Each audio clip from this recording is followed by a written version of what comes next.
Сегодня вечером в Филадельфии состоится поединок между вице-президентом Камалой Харрис и бывшим президентом Дональдом Трампом. Их первая встреча на этих президентских выборах, первая личная встреча в истории.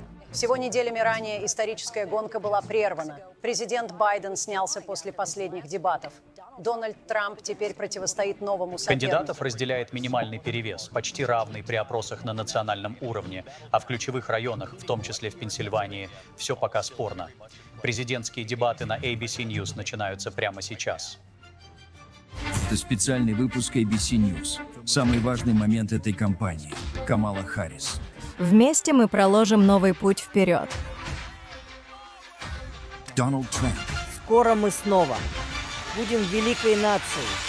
Лицом к лицу. Исторический момент. Президентские дебаты на ABC News. Здесь Дэвид Мьюир и Линдси Дэвис. Добрый вечер, я Дэвид Мьюир. Спасибо, что вы с нами на сегодняшних дебатах. Приветствуем зрителей, которые смотрят нас сегодня. Вице-президент Камала Харрис и президент Дональд Трамп всего в минутах от того, чтобы выйти на сцену в этой беспрецедентной гонке. Я Линдси Дэвис. Сегодняшняя встреча может стать самым значимым событием в их кампаниях, ведь до выборов осталось менее 2 месяцев. Для Камалы Харрис это первые дебаты после того, как президент Байден снялся с гонки. Это решение последовало за его дебатами с президентом Трампом. С тех пор эта гонка приобрела совершенно новую динамику. И это подводит нас к правилам дебатов. 90 минут с 2 рекламными паузами. Никаких тем или вопросов кандидатам не сообщалось. У кандидатов будет 2 минуты, чтобы ответить на вопросы. А вот часы.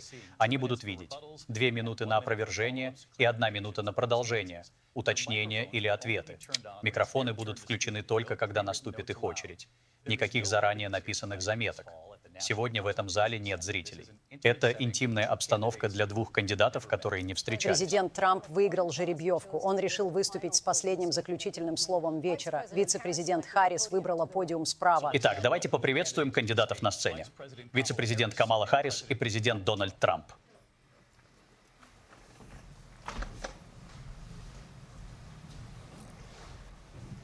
Kamala Harris. It's up, good to be. Thank you. Приветствую вас обоих. Для меня честь видеть вас обоих здесь сегодня. Добрый вечер. Мы с нетерпением ждем оживленных и вдумчивых дебатов. Начнем. Я хочу начать с вопроса номер 1 для избирателей, а это экономика и стоимость жизни в стране. Вице-президент Харрис, вы и президент Трамп были избраны 4 года назад, и ваш оппонент, что сегодня на сцене, часто спрашивает своих сторонников, лучше ли вам живется, чем 4 года назад? Когда речь заходит об экономике, считаете ли вы, что американцы живут лучше, чем 4 года назад? Меня растили как ребенка среднего класса, и я фактически единственный человек на этой сцене, у которого есть план, направленный на подъем среднего класса и трудящихся Америки. Я верю в амбиции, стремления, мечты американского народа. Именно поэтому я представляю себе и имею план по созданию того, что я называю экономикой возможностей. Потому что дело вот в чем. Мы знаем, что у нас нехватка домов и жилья, а стоимость жилья слишком высока для многих людей. Мы знаем, что молодым семьям нужна поддержка, чтобы растить своих детей. И я намерена продлить срок действия налогового вычета для таких семей в размере $6000, что является самым большим налоговым вычетом на ребенка, который мы предоставляли в течение долгого времени, чтобы эти молодые семьи могли позволить себе купить кроватку, купить автокресло, купить одежду для своих детей. Моя страсть, одна из них — малый бизнес. Вообще меня и мою сестру воспитывала мама, но нас помогала растить одна женщина. Мы называем ее нашей второй мамой. Она была владельцем малого бизнеса. Я люблю наш малый бизнес. Я планирую предоставить налоговый вычет в размере $50 000 начинающим малым предприятиям, понимая, что они являются основой американской экономики. Мой оппонент, напротив, планирует сделать то, что он уже делал раньше — сократить налоги для миллиардеров и крупных корпораций, что приведет к увеличению дефицита Америки на $5 триллионов.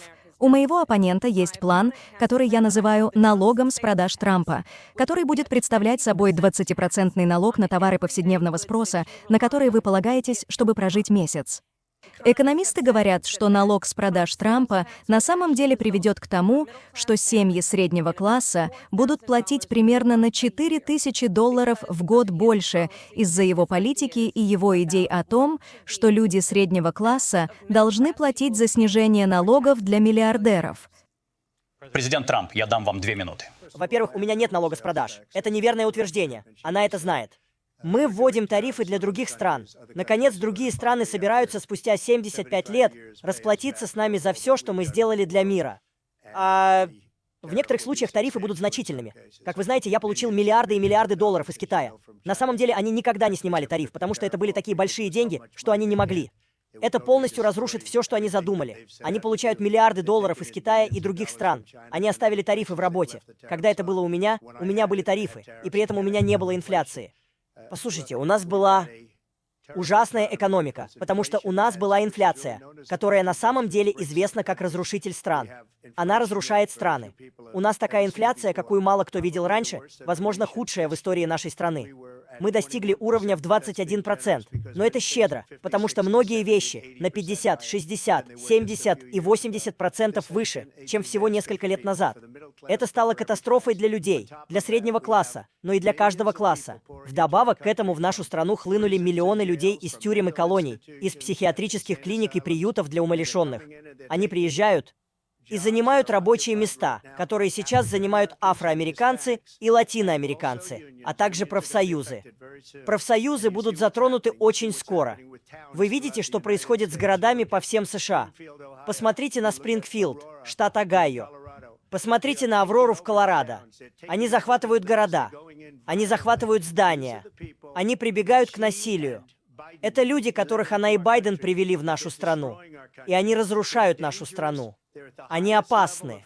Они на самом высоком уровне преступности. И мы должны их выгнать и быстро. Я создал одну из величайших экономик в истории нашей страны. Я сделаю это снова Мы и даже собираемся перейти лучше. к иммиграции и безопасности границ во время этих дебатов. Но я бы хотел, чтобы вице-президент Харрис ответила на вопрос об экономике. С удовольствием. Давайте поговорим о том, что оставил нам Дональд Трамп. Дональд Трамп оставил нам худшую безработицу со времен Великой депрессии. Дональд Трамп оставил нам худшую эпидемию за последнее столетие. Дональд Трамп оставил нам худшее нападение на нашу демократию со времен Гражданской войны. И что мы сделали, это навели порядок после Дональда Трампа. То, что мы сделали, и что я намерена делать, это строить, опираясь на то, что мы знаем о чаяниях и надеждах американского народа. Но я скажу вам всем на сегодняшних дебатах, вы услышите все ту же старую избитую книгу, кучу лжи, претензий и обзывательств. То, что вы сегодня услышите, это подробный и опасный план под названием «Проект 2025», который бывший президент намерен реализовать, если его снова изберут. Я твердо убеждена, что американскому народу нужен президент, который понимает, как важно объединить нас, зная, что у нас гораздо больше общего, чем того, что нас разделяет. И я обещаю вам быть президентом для всех американцев. Президент Трамп, я дам вам минуту на ответ. Во-первых, я не имею никакого отношения, как вы знаете, и как она знает лучше, чем кто-либо другой. Я не имею никакого отношения к проекту 2025. Он есть. Я его не читал. Я специально не хочу его читать. Я не собираюсь его читать. Это была группа людей, которые собрались вместе. Они выдвинули несколько идей. Я думаю, некоторые хорошие, некоторые плохие. Но это ничего не меняет. Я не имею отношения. Все знают, что я открытая книга. Все знают, что я собираюсь делать. Значительно снизить налоги и создать великую экономику, как я делал раньше. У нас была величайшая экономика. Нас настигла пандемия. И пандемии не было с 1917 года, когда погибло 100 миллионов человек. Было ли что-нибудь подобное? Мы проделали феноменальную работу с пандемией. Мы передали им страну, в которой экономика и фондовый рынок были выше, чем до пандемии. Никто никогда не видел ничего подобного. Мы сделали аппараты вентиляции для всего мира. Мы получили халаты. Мы получили маски. Мы сделали то, что никто не считал возможным. И люди ставят мне в заслугу восстановления армии. Они отдают мне должное за многое, но недостаточно за отличную работу, которую мы проделали с пандемией. Но единственные рабочие места, которые получили они, были восстановленные рабочие места. Это были восстановленные рабочие места, они восстановились, и это пошло им на пользу.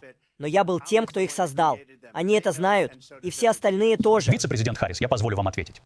Итак, у Дональда Трампа нет плана для вас. И если взглянуть на его экономический план, то он сводится к налоговым льготам для самых богатых людей. Я же предлагаю то, что я называю экономикой возможностей. И лучшие экономисты нашей страны, если не мира, проанализировали наши относительные планы касательно будущего Америки. Goldman Sachs заявил, что план Дональда Трампа ухудшит состояние экономики. Мой план экономику укрепит. Уортонская школа сказала, что план Дональда Трампа приведет к росту дефицита бюджета. 16 нобелевских лауреатов назвали его экономический план тем, что увеличит инфляцию и к середине следующего года приведет к рецессии. Вы должны посмотреть, где мы находимся и где мы стоим по тем или иным вопросам. И я бы хотела, чтобы вы знали, что у Трампа на самом деле нет никакого плана, потому что он больше заинтересован в самозащите, чем в заботе о вас. Это всего лишь фраза. Ей дали ее, чтобы она сказала. Смотрите, я учился в Уортонской школе финансов, и многие из этих профессоров считают, что мой план — это блестящий план. Это план, который поднимет нашу ценность, нашу стоимость как страны. Он заставит людей захотеть работать, создавать рабочие места и зарабатывать много хороших, надежных денег для нашей страны. В заключение хочу сказать, что у нее нет плана. Она скопировала план Байдена. И это 4 предложения, как мама мыла раму. 4 предложения, которые сводятся к тому, что мы попытаемся снизить налоги. У нее нет плана. Взгляните на ее план. У нее нет плана. Я хочу остановиться на том, о чем вы оба говорили. Вице-президент затронула тему тарифов. Давайте уточним, потому что ваш план — это то, что она называет национальным налогом с продаж. Ваше предложение предусматривает введение тарифов на весь иностранный импорт. Недавно вы заявили, что можете удвоить свой план, введя тарифы до 20% на ввозимые товары. Многие экономисты говорят, при таком уровне тарифов расходы перекладываются на плечи потребителей. Вице-президент Харрис утверждает, что это приведет к росту цен на бензин, еду, одежду, медикаменты, утверждая, что это обходится типичной семье почти в $4000 в год. Вы считаете, американцы могут позволить себе более высокие цены из-за тарифов? У них не будет роста цен. А вот у кого цены вырастут, так это у Китая и всех тех стран, которые обворовывали нас годами. Я утверждаю, что я был единственным президентом в истории. Китай платил нам сотни миллиардов долларов. И другие страны тоже. И знаете, если они ей не нравятся, они должны были выйти и немедленно снизить тарифы. Но эти тарифы действуют уже 3,5 года при их администрации. Мы собираемся привлечь сотни миллиардов долларов. У меня практически не было инфляции. У них была самая высокая инфляция, возможно, за всю историю нашей страны, потому что я никогда не видел худшего периода. Люди не могут купить хлопья, бекон, яйца или что-то еще. Народ нашей страны просто умирает от того, что они сделали. Они разрушили экономику. И все, что вам нужно сделать, это посмотреть на опрос. Опросы говорят на 85 и даже 90%, что экономика Трампа была отличной, а их экономика ужасной. Вице-президент Харрис, я хочу попросить вас ответить. Вы слышали, что сказал президент, потому что администрация Байдена сохранила ряд тарифов Трампа в силе. Как вы отреагируете? Ну, давайте проясним, что администрация Трампа привела к дефициту торгового баланса, одному из самых высоких за всю историю Америки. Он спровоцировал торговые войны. Вы хотите поговорить о его сделке с Китаем? В итоге при президентстве Дональда Трампа он продал Китаю американские чипы. Чтобы помочь им улучшить и модернизировать свои вооруженные силы, по сути, продал нас, в то время как политика в отношении Китая должна быть направлена на то, чтобы Соединенные Штаты Америки победили в конкурентной борьбе в 21 веке, что означает сосредоточение на деталях того, что для этого требуется, сосредоточение на отношениях с нашими союзниками, сосредоточение на инвестициях в американские технологии, чтобы мы выиграли гонку в области ИИ, квантовых вычислений, сосредоточившись на том, что нам нужно сделать для поддержки американской рабочей силы, чтобы в итоге не оказаться в невыгодном положении в плане прав трудящихся. Но что сделал Дональд Трамп? Давайте поговорим об этом в контексте ковида. Он на самом деле поблагодарил президента Си за его действия во время пандемии. Посмотрите на его твит. «Спасибо, президент Си!» Восклицательный знак. Хотя мы знаем, что Си несет ответственность за недостаточную прозрачность о происхождении Ваш ответ, ковид. президент Трамп. Во-первых, они закупили свои чипы на Тайване. Мы едва ли теперь производим чипы из-за такой политики, как у них. Я не говорю о ней, потому что у нее нет политики. Все, во что она верила 3-4 года назад, ушло в прошлое. Она переходит на мою философию. На самом деле, я собирался послать ей шапку мага. Она придерживается моей философии. Но если ее когда-нибудь изберут, она изменит ее, и это будет конец нашей страны. Она марксистка. Все знают, что она марксистка. Ее отец, профессор экономики марксист. Он хорошо ее обучил. Но когда вы посмотрите на то, что она сделала с нашей страной, на эти миллионы и миллионы людей, которые ежемесячно вливаются в нашу страну, где, я полагаю, 21 миллион человек, а не 15, как говорят люди. Я думаю, что гораздо больше, чем 21. Это больше, чем штат Нью-Йорк. Наплыв. Только посмотрите, что они делают с нашей страной. Они преступники. Многие из этих людей, приезжающих в страну, преступники. И это тоже плохо для нашей экономики. Вы уже говорили, что об иммиграции мы поговорим позже. Так вот, плохая иммиграция – это худшее, что может случиться с нашей экономикой. Они и она разрушили нашу страну, проводя безумную политику. Почти такую, что можно сказать, что они должны Президент Трамп, нашу спасибо, страну. Линдси. К вопросу об абортах. Президент Трамп, вы часто говорили, что вам удалось отменить закон Роу против Уэйда. В прошлом году вы заявили, что вы самый пролайф президент в истории Америки. А в прошлом месяце, что будете защищать женщин и их репродуктивные права. В своем родном штате Флорида вы удивили запретом на аборты в течение 6 недель, потому что изначально вы говорили, что это слишком мало. И вы сказали, я буду голосовать за то, что нам нужно больше 6 недель. Но уже на следующий день вы изменили свое мнение и заявили, что будете голосовать в поддержку 6-недельного запрета. Вице-президент Харрис говорит, что женщины не должны доверять вам в вопросе абортов. Так почему же они должны вам Причина, по доверять? которой я провожу это голосование, заключается в том, что они разрешают аборты на 9-м месяце. У них даже есть. И вы можете посмотреть на предыдущего губернатора Западной Вирджинии. Он сказал, что ребенок родится, и мы решим, что с ним делать. Другими словами, это казнь ребенка. Вот почему я так поступил. Потому что это преобладает. Потому что они радикальны. Демократы радикальны в этом. И ее кандидат в вице-президенты, которого я считаю ужасным кандидатом, кстати, для нашей страны, потому что он действительно не в себе. Но ее кандидат в вице-президенты говорит, что аборт на 9-м месяце – это абсолютно нормально. Он также говорит о казни после рождения. Именно казнь, а не аборт, потому что ребенок родился, он в порядке. А это меня не устраивает. Отсюда и голосование. Но то, что я делал 52 года. Они пытались добиться принятия решения Роу против Уэйда в Штатах. И благодаря гению, сердцу и силе 6 членов Верховного суда мы смогли это сделать. Я верю в исключение для изнасилования, инцеста и жизни матери. Я твердо верю в это. Рональд Рейган тоже верил. 85% республиканцев делают исключения. Очень важно. Но мы смогли добиться этого. И теперь штаты голосуют по этому вопросу. И впервые вы увидите, что это вопрос, который разрывал нашу страну на части десятки лет. Каждый ученый-юрист, каждый демократ, каждый республиканец, либерал, консерватор.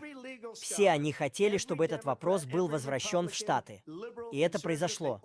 Итак, Огайо. Голосование было несколько либеральным. Канзас. Голосование было несколько либеральным. Гораздо более либеральным, чем люди могли бы подумать. Но каждый отдельный штат голосует. Это голос народа. Это не связано с федеральным правительством. Я оказал большую услугу, сделав это. Мне потребовалось мужество. И Верховный суд проявил большое мужество, сделав это.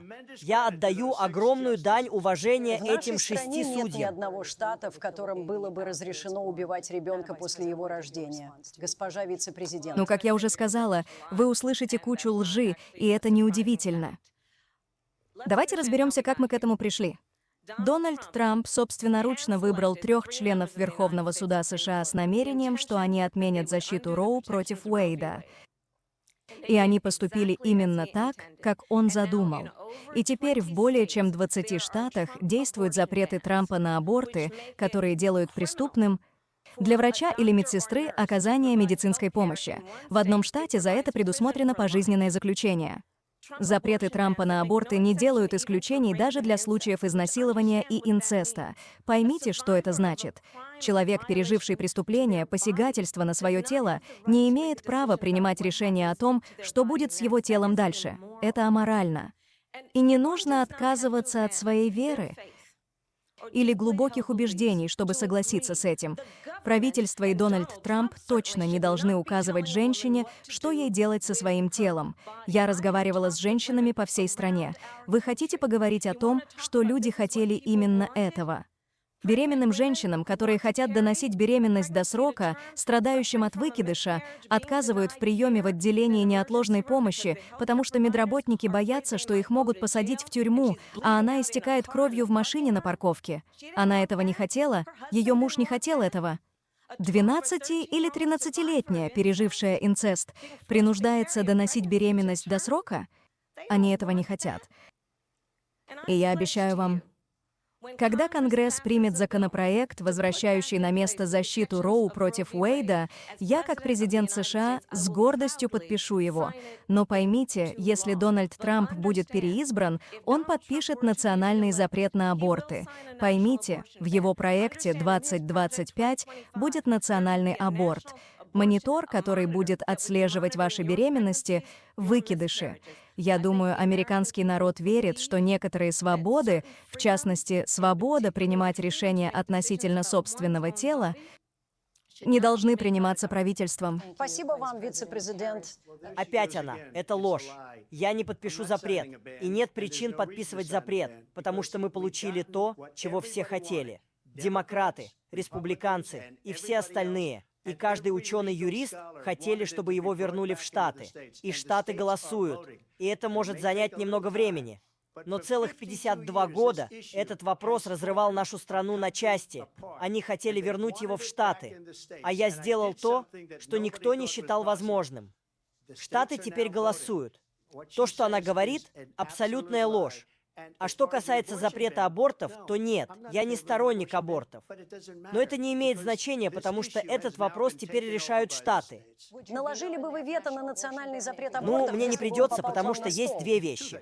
Во-первых, она сказала, что вернется в Конгресс.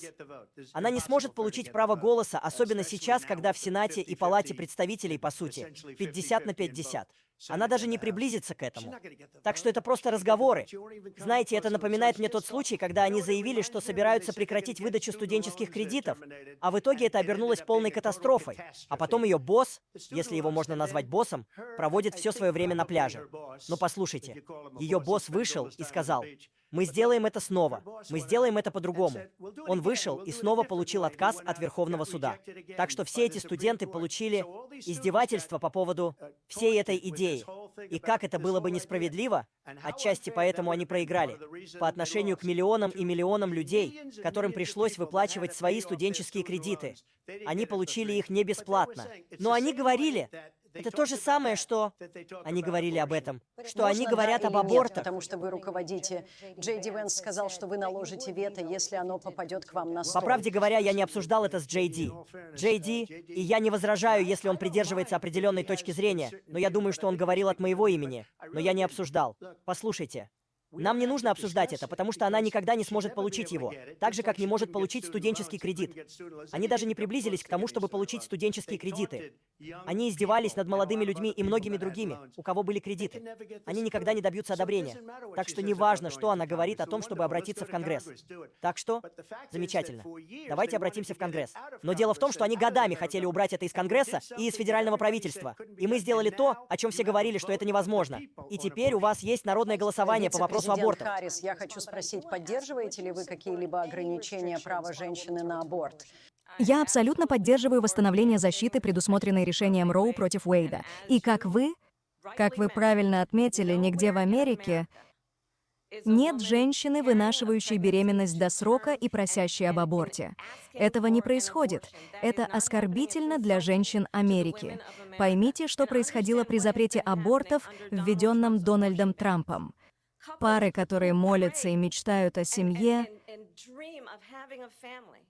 получают отказ в проведении ЭКО. Что происходит в нашей стране? Работающие люди, работающие женщины, которые работают на одной или двух работах, которые и так едва могут позволить себе уход за ребенком, вынуждены ехать в другой штат, садиться в самолет рядом с незнакомыми людьми, чтобы получить необходимую ей медицинскую помощь. Едва ли она может себе это позволить. И то, через что вы ее заставляете пройти, бессовестно. И народ Америки не верит. Большинство американцев верят в право женщины принимать решения относительно своего тела. И именно поэтому в каждом штате, где этот вопрос выносился на голосование, как в красных, так и в синих штатах, народ Америки проголосовал за свободу. Извините, я должен ответить. Еще одна ложь. Это еще одна ложь. Я был лидером в области эко, то есть оплодотворения. Эко. Я был лидером.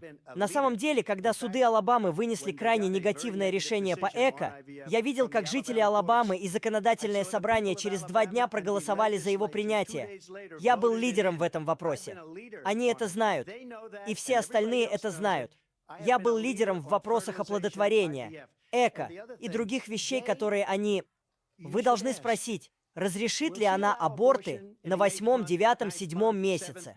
Хорошо. А вы бы это сделали? Почему бы вам не задать ей этот вопрос? Почему бы вам не В этом-то ответить и на проблема. вопрос? Потому Наложите что, ли вы согласно вето? закону Роя Ответьте на против вопрос. Уэйда, Наложите ли вы вы можете вето? делать аборты на 7-м, 8-м, 9-м месяце. Это неправда. И, возможно, после рождения. Просто посмотрите на бывшего губернатора Вирджинии. Губернатор сказал, что мы откладываем ребенка в сторону, а затем определяем, что мы хотим с ним сделать. Спасибо, президент Трамп. Теперь мы перейдем к иммиграции и безопасности границ. Этот вопрос важен для республиканцев, демократов, избирателей по всей стране. Вице-президент Харрис, президент Байден поручил вам разобраться с причинами миграции из Центральной Америки. Мы знаем, что при администрации Байдена число нелегальных пересечений границы достигло рекордного уровня. В июне президент Байден ввел новые жесткие ограничения на предоставление убежища. Мы знаем, что с тех пор их количество значительно снизилось. Почему администрация ждала 6 месяцев до выборов, чтобы начать действовать? И поступили бы вы в этом случае иначе, чем президент Байден? Итак, я единственный человек на этой сцене, который преследовал транснациональные преступные организации за торговлю оружием, наркотиками и людьми. И позвольте мне сказать, что Конгресс Соединенных Штатов, включая некоторых наиболее консервативных членов Сената Соединенных Штатов, разработал законопроект о безопасности границ, который я поддержала.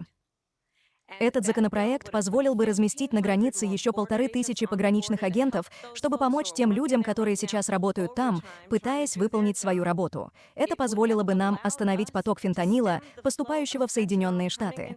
Я знаю, что сегодня нас смотрят очень много семей, которые лично пострадали от резкого увеличения количества фентанила в нашей стране. Этот законопроект позволил бы нам выделить больше ресурсов для преследования транснациональных преступных организаций за торговлю оружием, наркотиками и людьми. Но знаете, что случилось с этим законопроектом? Дональд Трамп взял телефон, позвонил нескольким людям в Конгрессе и сказал: «Убейте этот законопроект». И знаете почему? Потому что он предпочитает работать над проблемой, а не решать ее.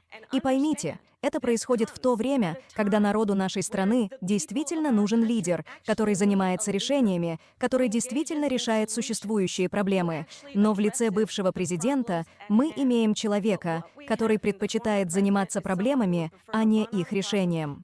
И вот что я вам скажу. Сегодня вечером он будет много говорить об иммиграции, даже когда эта тема не поднимается. И я собираюсь сделать нечто действительно необычное.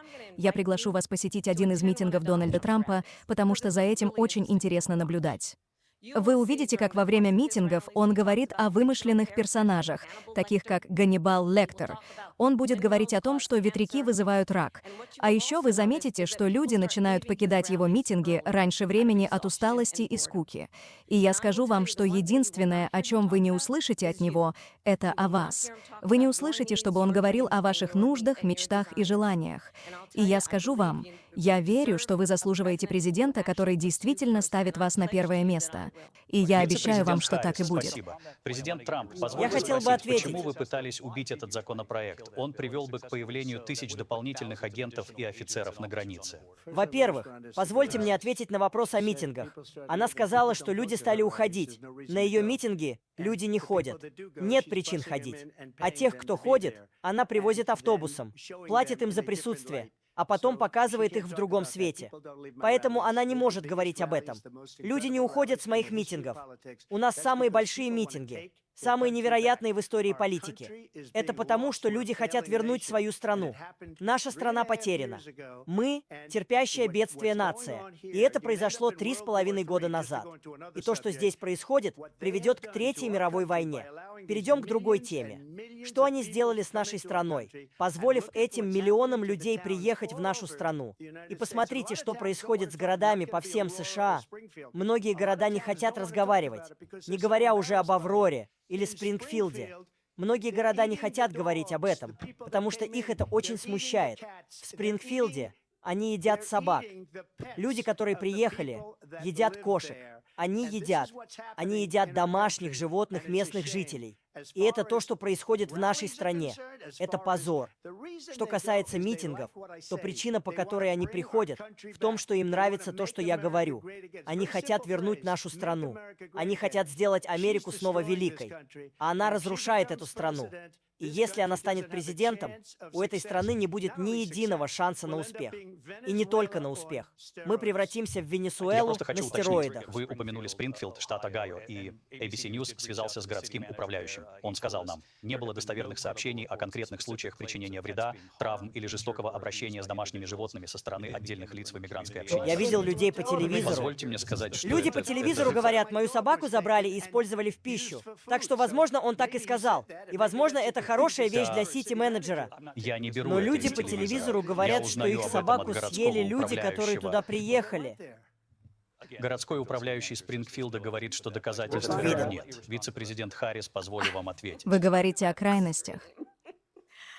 Знаете, это, я думаю, одна из причин, почему на этих выборах меня поддержали 200 республиканцев, которые официально работали с президентом Бушем, Миттом Ромни и Джоном Маккейном, включая поддержку бывшего вице-президента Дика Чейни и члена Конгресса Лиз Чейни. И если вы хотите действительно узнать, кто такой бывший президент, если вы еще не поняли, просто спросите людей, которые с ним работали. Его бывший начальник штаба, 4-звездный генерал, заявил, что он презирает Конституцию Соединенных Штатов. Его бывший советник по национальной безопасности сказал, что он опасен и непригоден. Его бывший министр обороны заявил, что нация, республика не переживет еще одного срока Трампа. И когда мы слушаем подобную риторику, когда вопросы, затрагивающие американский народ, не решаются, я думаю, что вариант на этих выборах очевиден. Президент Трамп, мы дадим вам минуту Да. на ответ. Спасибо. Потому что, когда я это слышу, то понимаю, что я совсем другой человек. Я уволил большинство из этих людей. Не особо милостиво. Они делали плохие вещи или плохо работали. Я их увольнял. А они не уволили ни одного человека. Они не уволили никого, кто имел отношение к Афганистану, талибам и 13 людям, которые были просто зверски и жестоко убиты. Я познакомился с их родителями и семьей. Они не уволили. Они должны были уволить всех этих генералов, всех этих высокопоставленных людей, потому что это была одна из самых некомпетентных ситуаций, которую когда-либо видели. Когда кто-то плохо справляется с работой, я его увольняю. И вы берете такого парня, как Эспер. Он был никуда не годен. Я его уволил. Он написал книгу. Другой пишет книгу. Потому что со мной они могут писать книги. Больше ни с кем, так? Но они так плохо работают и никого не увольняют. Посмотрите на экономику. Посмотрите на инфляцию. Они не уволили ни одного из своих экономистов. У них те же самые люди. Это хороший способ, чтобы о вас не написали книги. Но в заключение хочу сказать, что я получил больше голосов, чем любой республиканец в истории. На самом деле, я получил больше голосов, чем любой президент, действующий президент в истории. Позвольте мне продолжить об иммиграции. Это то, о чем вы хотели поговорить ранее. Так что давайте вернемся к вашему предложению о депортации, на которое отреагировал и вице-президент. Президент Трамп, вы называете это крупнейшей операцией по депортации внутри страны за всю ее историю. Вы говорите, что будете использовать Национальную гвардию. Вы говорите, что если ситуация выйдет из-под контроля, вы бы без проблем использовали Местной американских полиции. военных. Вы также сказали, что будете использовать местную полицию. Как бы вы депортировали 11 миллионов нелегальных иммигрантов? Я знаю, что вы считаете, что это число гораздо больше. Расскажите нам об этом. Как это будет выглядеть? Будут ли власти ходить Да. от двери к двери в этой Благодаря стране? им она стала намного выше. Они позволили многим миллионам преступников, террористам, обычным уличным преступникам. Они позволили людям, наркодилерам приезжать в нашу страну. И вот теперь они в США, а их страны, такие как Венесуэла, говорят им: никогда не возвращайтесь, иначе мы вас убьем. Преступность в Венесуэле и во всех странах мира значительно снизилась. Знаете почему? потому что они взяли своих преступников с улиц и отдали их ей, чтобы она поместила их в нашу страну. Это будет одной из величайших ошибок в истории. Я думаю, что они, вероятно, это сделали, потому что думают, что получат голоса избирателей. Но оно того не стоит, потому что они разрушают ткань нашей страны. Ничего подобного никогда не делалось. Они разрушили ткань нашей страны, впустили миллионы людей. И во всем мире преступность снижается, кроме как здесь. Преступность здесь растет, несмотря на их мошеннические заявления. Преступность в этой стране зашкаливает. И у нас появилась новая форма преступности. Она называется преступностью мигрантов. И она происходит на таком уровне, о котором никто не думал. Президент Трамп, ФБР утверждает, что общее количество преступлений в стране снижается. Простите, Но вице-президент ФБР Харрис, предоставляла я дам вам- мошеннические заявления. Они не включили худшие города. Это был обман. Так же, как и их число в 818 тысяч рабочих мест, которые, по их словам, они создали, оказалось обманом. Президент Трамп, спасибо. Вице-президент Харрис. По-моему, это очень богато. Исходит от человека, который подвергался судебному преследованию. За преступления против национальной безопасности, экономические преступления, вмешательство в выборы. Был признан виновным в сексуальных нападках. Следующее крупное судебное заседание состоится в ноябре на вынесение ему приговора по уголовному делу. И давайте четко определим, какую позицию занимает каждый из них в вопросе о том, что важно для уважения закона и уважения к правоохранительным органам. Бывший вице-президент призвал к сокращению финансирования федеральных правоохранительных органов. 45 тысяч агентов получили это на следующий день после того, как он предстал перед судом по 34 обвинениям в тяжких преступлениях. Так что давайте поговорим о том, что важно в этой гонке. Важно, чтобы мы двигались вперед, чтобы мы перевернули страницу с этой старой усталой риторикой и обратились к нуждам американского народа, к тому, что нам нужно сделать с нехваткой жилья, для чего у меня есть план, к тому, что мы должны сделать для поддержки нашего малого бизнеса, к тому, чтобы снизить цены на продукты.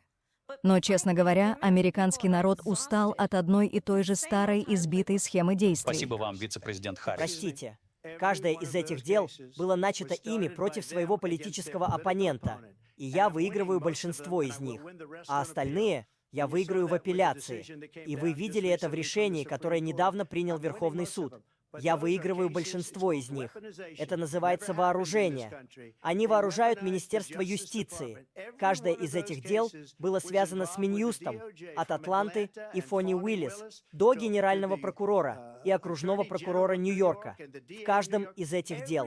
А потом они говорят: «О, он преступник. Именно они заставили преследовать меня». Кстати, Джо Байден был признан по существу виновным по делу о документах. А что случилось с делом о документах моим? Они сказали: «О, это самое сложное из всех. Полная и абсолютная победа. 2 месяца назад его отменили. Это вооружение, и они его использовали. Такого никогда не было в этой стране. Они использовали его, чтобы выиграть Президент выборы. Трамп, Это спасибо. фальшивые Очень дела». быстрый ответ. Вице-президент Харрис на эту идею о вооружении Минюста. Что ж, давайте поговорим о крайностях и поймем, в каком контексте проходят эти выборы в 2024 году. Верховный суд Соединенных Штатов недавно постановил, что бывший президент, по сути, будет иметь иммунитет от любых проступков, если он снова войдет в Белый дом. Поймите, это человек, который открыто заявил, что он уничтожит, цитирую, уничтожит Конституцию Соединенных Штатов, что он использует Министерство юстиции против своих политических врагов. Тот, кто открыто выражал презрение к нашим военным. Поймите, что бы это значило, если бы Дональд Трамп вернулся в Белый дом без защитных ограждений, потому что теперь мы точно знаем, что суд его не остановит. Мы знаем, что Джей Ди Венс не остановит его. Остановить его должен американский народ. Вице-президент Харрис, спасибо, Линдси.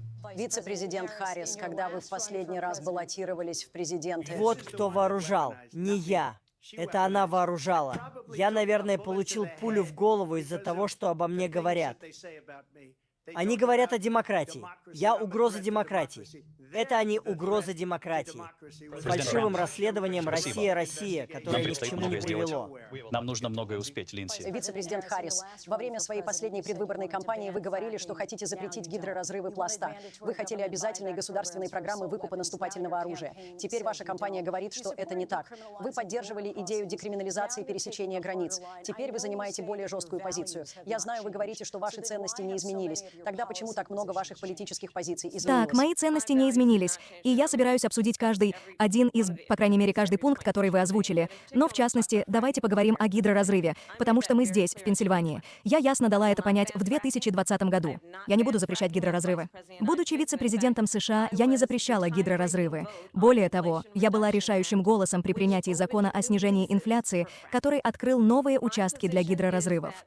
Моя позиция заключается в том, что мы должны инвестировать в различные источники энергии, чтобы уменьшить нашу зависимость от иностранной нефти.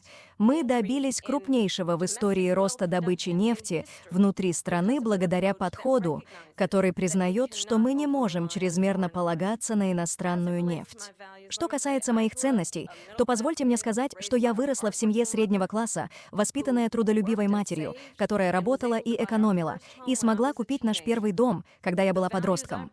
Ценности, которые я привношу в важность домовладения, зная, что не все получили $400 миллионов на блюдечке с голубой каемочкой, а затем 6 раз подавали на банкротство. Это ценность, которую я привношу в свою работу, говоря, что мы будем работать с частным сектором и строителями домов, чтобы увеличить количество домов на 3 миллиона к концу моего первого срока. Моя работа, связанная с тем, что в школьные годы у меня была подруга, которая подверглась сексуальному насилию со стороны отчима, и затем сосредоточенность на защите женщин и детей от насильственных преступлений, основана на ценности, которая глубоко укоренилась в том, что важно встать на защиту тех, кто наиболее уязвим. Моя работа по защите социального обеспечения и Medicare основана на моей многолетней работе по защите пожилых людей от мошенников. Мои ценности не изменились. Важно, что у нас есть президент, который действительно привносит ценности и перспективу, направленную на то, чтобы поднимать людей, а не унижать их и оскорблять. Истинный показатель лидера — это лидер, который понимает, что сила не в том, чтобы унижать людей, она в том, чтобы людей поднимать. Я намерена стать таким президентом. Ваш ответ, президент. Во-первых, мне не давали $400 миллионов. Я бы хотел, чтобы так и было. Мой отец был бруклинским строителем, Бруклина и Квинса, и отличным отцом. И я многому у него научился. Но мне дали лишь малую часть этого, крошечную часть. И я превратил ее во многие миллиарды долларов. Многие миллиарды. И когда люди видят это, они даже удивляются. Так что нам не нужно об этом говорить. Гидроразрывы, она против них уже 12 лет. Финансирование полиции, она всегда была против этого. Она отказалась от всего этого очень ошибочно. Очень ужасно. И все над этим смеются. Ясно? Они все смеются над этим. Она отказалась по меньшей мере от 12, а возможно, от 14 или 15 различных мер, например, от финансирования полиции. В Миннесоте она вышла... Подождите, сейчас я говорю. Если вы не возражаете, пожалуйста. Вам это знакомо? Она вышла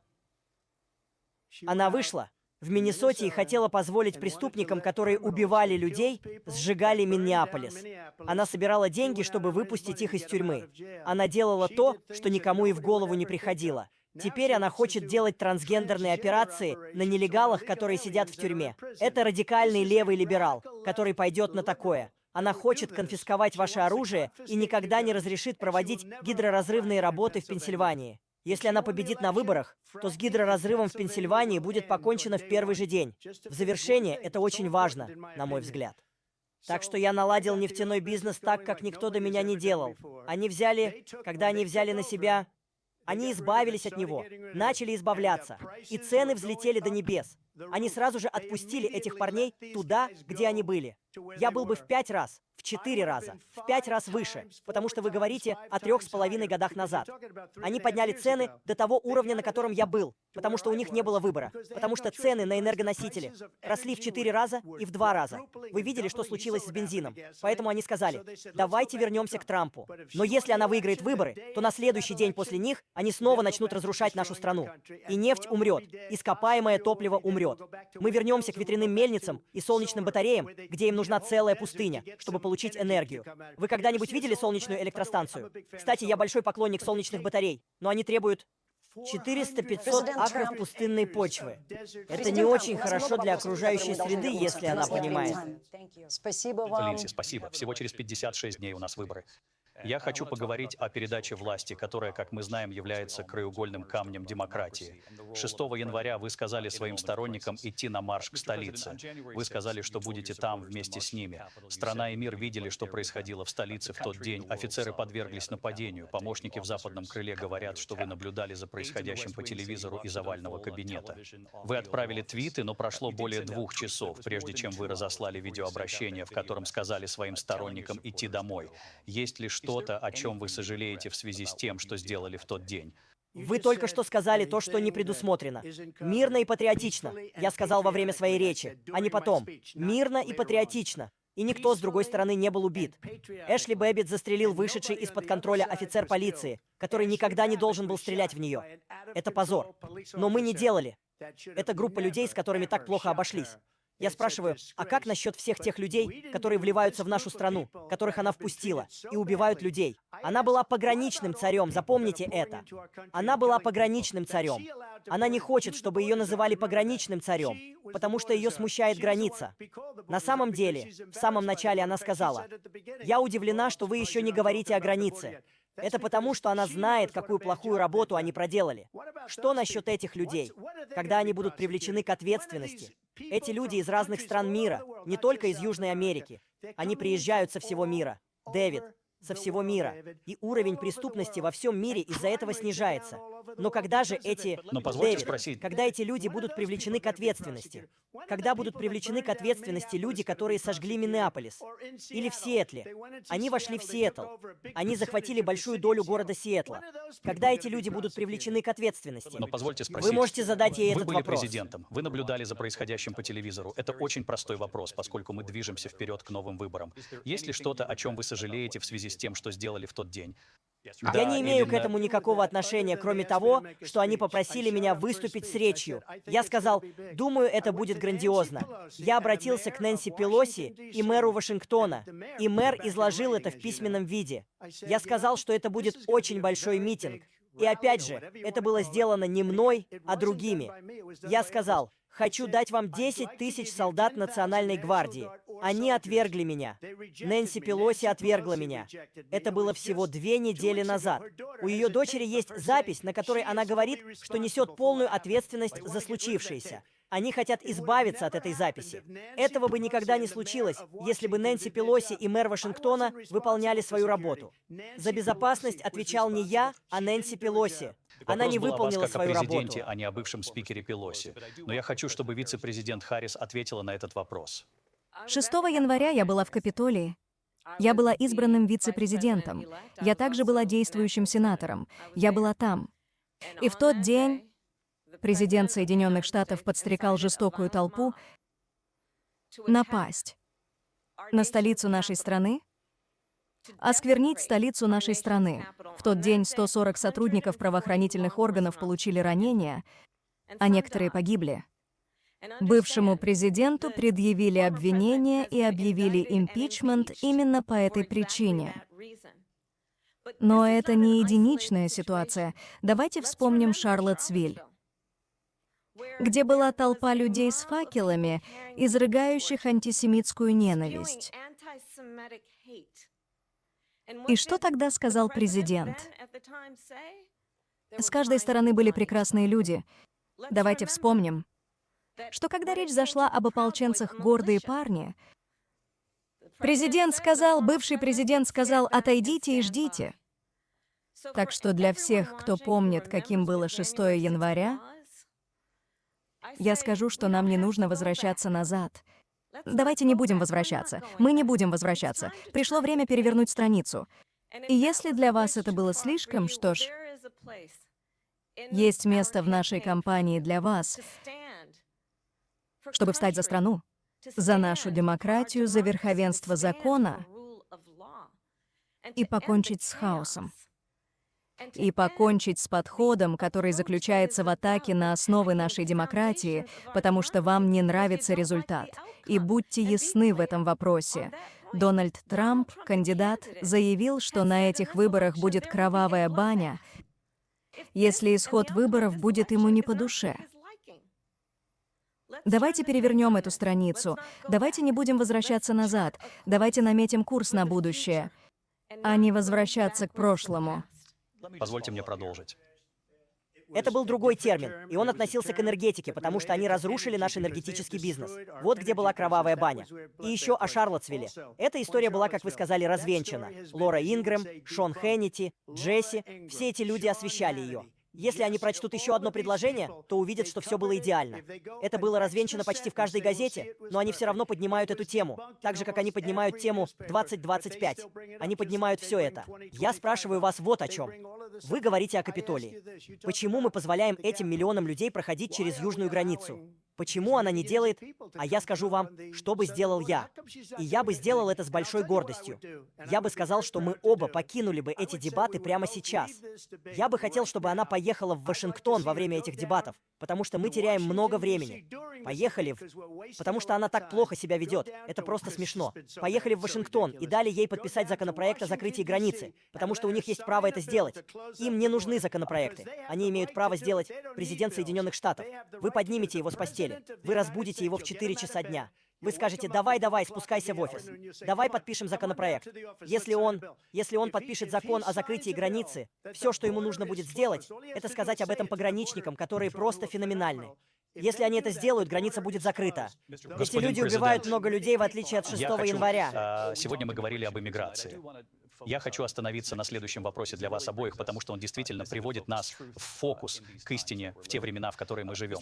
Господин президент, в течение 3,5 лет, после того, как вы проиграли выборы 2020-го, вы много раз ошибочно заявляли о своей победе, говоря, что победили с большим перевесом. В последние пару недель, предшествовавших этим дебатам, вы говорили, цитата, «Вы проиграли с минимальным разрывом», что вы, цитата, «не совсем справились», что вы Я так немного не сказал? дотянули. Признаете ли вы теперь, что проиграли в 2020-м? Нет, я этого не признаю. Я сказал это с сарказмом, вы же знаете. Было сказано: «О, мы проиграли с минимальным разрывом». Это было сказано с сарказмом. Смотрите. Есть столько доказательств. Достаточно взглянуть на них, и они должны были отправить их обратно в законодательные органы для утверждения. Я получил почти 75 миллионов голосов. Больше всех голосов, которые когда-либо получал действующий президент. Мне сказали, что я набрал 63. То, что я получил в 2016-м. И вас нельзя победить. Выборы. Люди никогда не должны думать о том, что выборы фальсифицированы. Нам нужны две вещи. У нас должны быть границы и хорошие выборы. Наши выборы плохие. И многие из этих нелегальных иммигрантов приезжают сюда. Они пытаются заставить их голосовать. Они даже не могут говорить по-английски. Они даже не знают, в какой стране находятся. А эти люди пытаются заставить их голосовать. Вот почему они разрешают им приезжать в нашу страну. Я не обнаружил сарказма, проиграли с минимальным разрывом, мы не совсем справились, и мы просто должны отметить это в качестве пояснения, и вы это знаете. Вы и ваши союзники. 60 дел перед многими судьями. Ни один многие из судья не которых были рассматривал республиканцами, его. и они сказали, Они сказали, что у нас нет правовой основы. Это еще одна вещь. Формальность. Можете ли вы представить себе систему, в которой человек на выборах не имеет права голоса? Президент Соединенных Штатов не имеет права голоса. Вот как мы проиграли. Если вы посмотрите на факты, я бы хотел, чтобы вы сделали специальный репортаж на эту тему. Я покажу вам Джорджию, Висконсин, Пенсильванию. У нас так много фактов и статистики. Но знаете что? Это не имеет значения, потому что мы должны решить проблему, которая у нас есть прямо сейчас. Это старые новости. А проблема сейчас в том, что наша нация находится в упадке. И они сами привели ее в упадок. Наша нация Господин президент, умирает, спасибо. Дэвид. Вице-президент Харрис, вы слышали президента сегодня вечером? Он сказал, что не говорил этого, что он проиграл с минимальным разрывом, так что он по-прежнему считает, что не проиграл выборы. Их выиграли президент Байден и вы. Но я хочу спросить вас о том, что появилось в последние пару дней. Это было сообщение президента Трампа о предстоящих выборах, до которых остались считанные недели. Он сказал: когда я выиграю, те люди, которые обманули меня, и затем он перечислил доноров, избирателей, сотрудников избирательных комиссий, он сказал, будут преследоваться по всей строгости закона, что будет включать в себя длительные тюремные сроки. Один из ведущих юристов вашей кампании ответил: мы не позволим Дональду Трампу запугать нас, мы не позволим ему подавлять голоса. Вы считаете, что именно это он и пытается сделать? Дональда Трампа уволили 81 миллион человек. Так что давайте проясним этот вопрос. И очевидно, что ему очень трудно это переварить. Но мы не можем позволить себе иметь президента Соединенных Штатов, который пытается, как он это делал в прошлом, перечеркнуть волю избирателей на свободных и честных выборах. И я скажу вам, что я путешествовала по миру в качестве вице-президента Соединенных Штатов. И мировые лидеры смеются над Дональдом Трампом. Я разговаривала с военными лидерами, некоторые из которых работают с вами, и они говорят, что вы позор. И когда вы говорите в таком тоне на президентских дебатах и отрицаете то, что раз за разом повторяется в судебных делах, которые вы проиграли, потому что вы действительно проиграли эти выборы, это наводит на мысль, что, возможно, у нас нет в кандидате справа от меня темперамента или способности не запутаться в фактах, что вызывает глубокую тревогу, и американский народ заслуживает лучшего. Я дам вам минуту на ответ, господин Позвольте мне президент. сказать о мировых лидерах. Виктор Орбан — один из самых уважаемых людей. Его называют сильным человеком. Он жесткий человек. Умный премьер-министр Венгрии. Они говорят: почему весь мир взрывается? 3 года назад такого не было. Почему он взрывается? Он ответил: потому что вам нужен Трамп в качестве президента. Они его боялись. Китай боялся. Мне не нравится использовать слово «боялись», но я просто цитирую его. Китай боялся его. Северная Корея боялась его. Кстати, посмотрите, что происходит с Северной Кореей. Он сказал: Россия его боится. Я прекратил строительство газопровода «Северный поток-2». И Байден вернул его на место в первый же день. Но он прекратил строительство газопровода XL. Трубопровод XL в нашей стране. Он положил этому конец. Но он позволил русским построить трубопровод через всю Европу и в Германию. Самый большой трубопровод в мире. Смотрите, Виктор Орбан сказал это. Он сказал, что самый уважаемый и самый устрашающий человек — это Дональд Трамп. У нас не было проблем, когда Трамп был президентом. Но когда на этой неделе жалкий человек, которого вы видели на дебатах всего несколько месяцев назад, заявил, что если бы его не было на тех дебатах, он бы баллотировался вместо нее. Она не получила ни одного голоса. Он получил 14 миллионов голосов. Что он сделал? Он говорил об угрозе демократии. Он получил 14 миллионов голосов, и они выгнали его с поста. И знаете что? Я открою вам маленький секрет. Он ненавидит ее. Он ее терпеть не может. Но он Господин получил президент. 14 миллионов голосов. Его выгнали. Она получила 0 голосов. И когда она выдвинула свою кандидатуру, она была первой на выход, потому что провалилась. А теперь она баллотируется. Я не понимаю этого, но я Господин смирился с президент, этим, господин потому что, президент, ваше время истекло. думаю, у нас Спасибо. все получится. Нам еще многое предстоит сделать. Переходим к войне между Израилем и Хамасом и заложникам, которых все еще удерживают, среди них американцы. Вице-президент Харрис в декабре вы сказали, цитата, что Израиль имеет право на самооборону, но добавили, цитата, что важно, как именно, сказав, что международное гуманитарное право должно соблюдаться. Израиль должен делать больше для защиты невинных гражданских лиц. Вы сказали это 9 месяцев назад. Теперь, по оценкам, 40 тысяч палестинцев погибли. Осталось почти 100 заложников. Только на прошлой неделе премьер-министр Биньямин Нетаньяху заявил, что сделка не состоится. Президент Байден не смог выйти из тупика. Как бы вы поступили? Давайте разберемся, как мы к этому пришли. 7 октября Хамас, террористическая организация, уничтожила 1200 израильтян, многие из которых были молодыми людьми, просто пришедшими на концерт. Женщины были ужасно изнасилованы, и поэтому абсолютно точно, я говорила тогда, говорю и сейчас, Израиль имеет право защищать себя. Мы бы так и сделали. И то, как он это делает, имеет значение, потому что также верно, что слишком много невинных палестинцев было убито, дети, матери. Мы знаем, что эта война должна закончиться. Она должна быть выиграна и немедленно. А закончится она так. Нам нужно соглашение о прекращении огня и освобождении заложников. И поэтому мы будем продолжать работать над этим круглосуточно. Работать круглосуточно, понимая также, что мы должны наметить курс на решение о двух государствах. И в этом решении должна быть безопасность для израильского народа и Израиля и в равной степени для палестинцев. Но я всегда буду заверять вас в одном.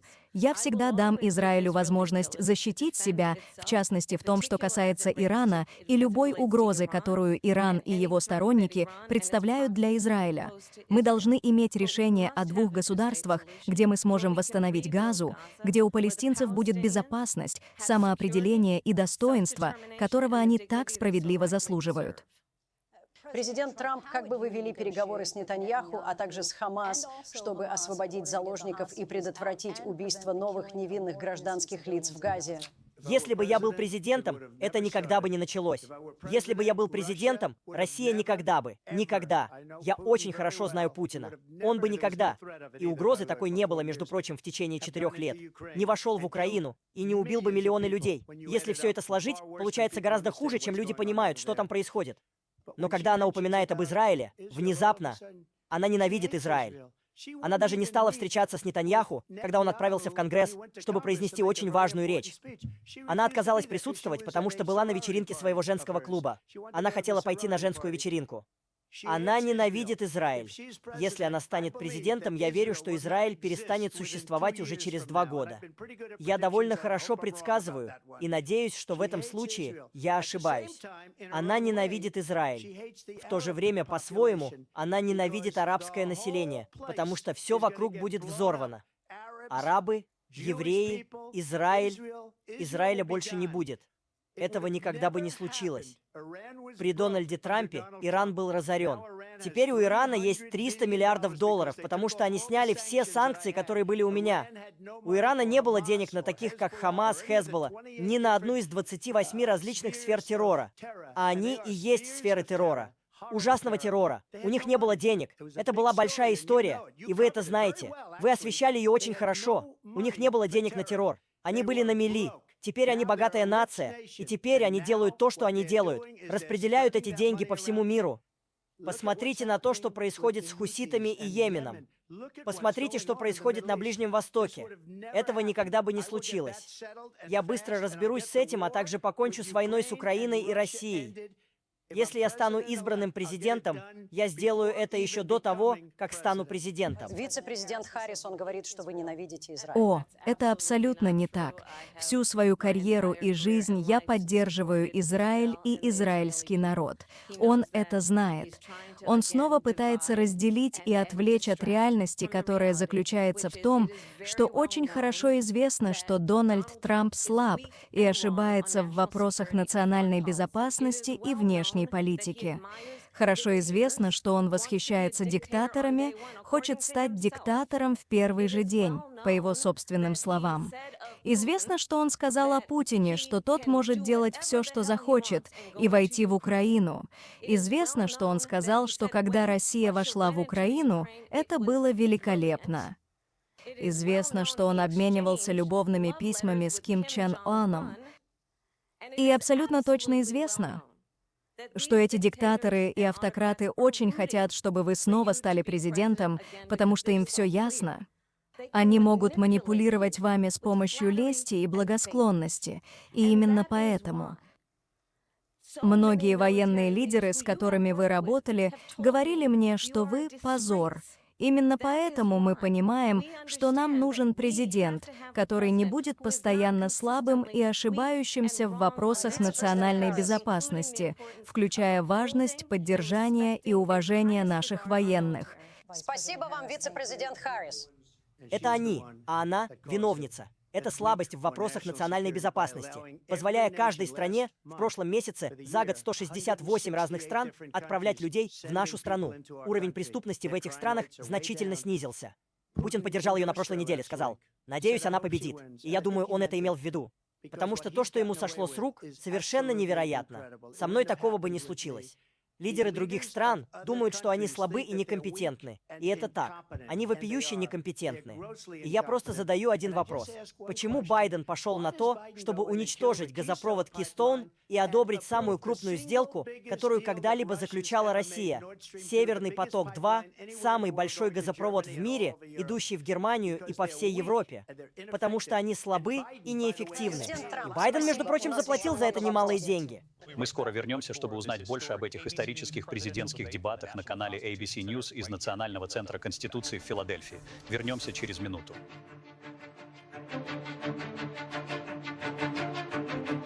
После этого продолжатся президентские дебаты на канале ABC News. Прямая трансляция из Национального центра Конституции в Филадельфии, штат Пенсильвания. С вами снова Дэвид Мьюир и Линдси Дэвис. Добро пожаловать на исторические президентские дебаты ABC News. Мы продолжим, и я хочу поговорить о войне в Украине. Этот конфликт длится уже 2,5 года. Господин президент, администрация Байдена придерживалась позиции, что мы должны защищать Украину от России, от Владимира Путина, защищать их суверенитет, их демократию, что это в интересах Америки, утверждая, что если Путин победит, он может еще больше продвинуться в другие страны. Вы заявили, что решите эту войну за 24 часа. Вы сказали это сегодня перед самым перерывом. Как именно вы это сделаете? И я хочу задать вам сегодня очень простой вопрос. Хотите ли вы, чтобы Украина выиграла эту войну? Я хочу, чтобы война прекратилась. Я хочу спасти жизни, которые бессмысленно. Людей, которых убивают миллионами. Именно миллионами.